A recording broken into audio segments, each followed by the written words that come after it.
भैया कहते हो कि हम नहीं बजाइला। चली कोनो बात ना हो, आज मिलो आज बजाइला।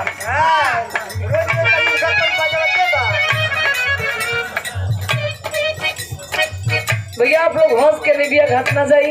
हमार कहे के मकसद के एकरा से बढ़िया भैया जे घरवा होई जे घरे रही होई ना घर मिस्त्री देखी कबो कबो बजावे ना भैया यही से याद नहीं से बजावे।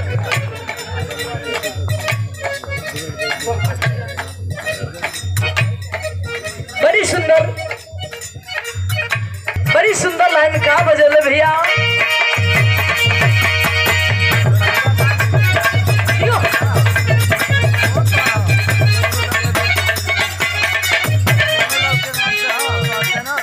देखिए कोनो प्रेम वाली लाइन है पंचो, कोनो हीरो और हीरोइन का बात है दिल का, बड़ी प्यार है। एक दूसरे के बिना बड़ा जीवन मुश्किल बा, बारे प्यार।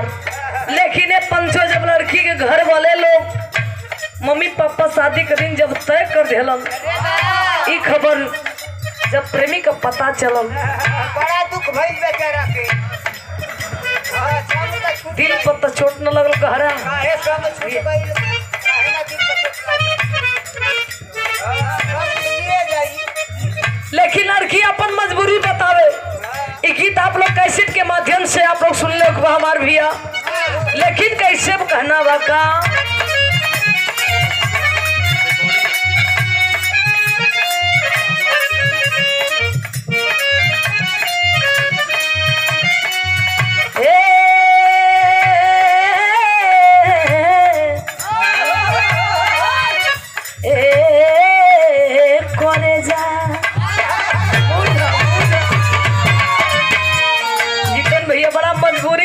फसल है बतावे। ए जान हेलो बेचारी तो बड़ा दुख भाई, खाली तस्वीर करबो कि कुछ अरे का मजबूरी भाई, अरे भाई कमाल करा। लड़की बतावे जाने हमार करे जाओ जीवन में कबो ना भुलाई बसलते विश्वास तो रख, शक मत कर। ताकल करो कहना बाका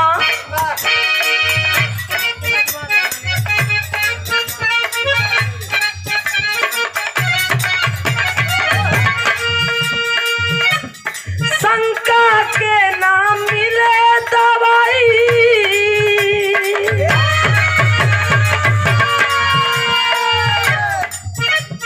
शंका के नाम मिले दवाई, शंका में पगला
नमस्कार है, प्रणाम है हमरो तरफ से दास नमस्कार है।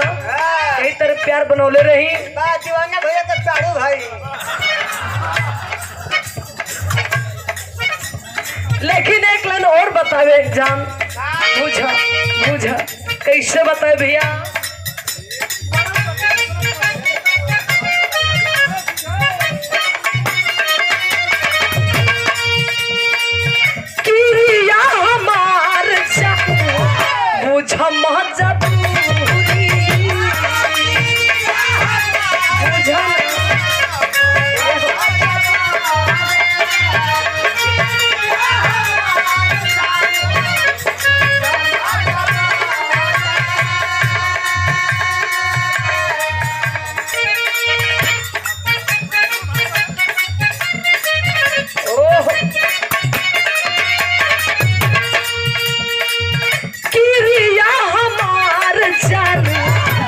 झमा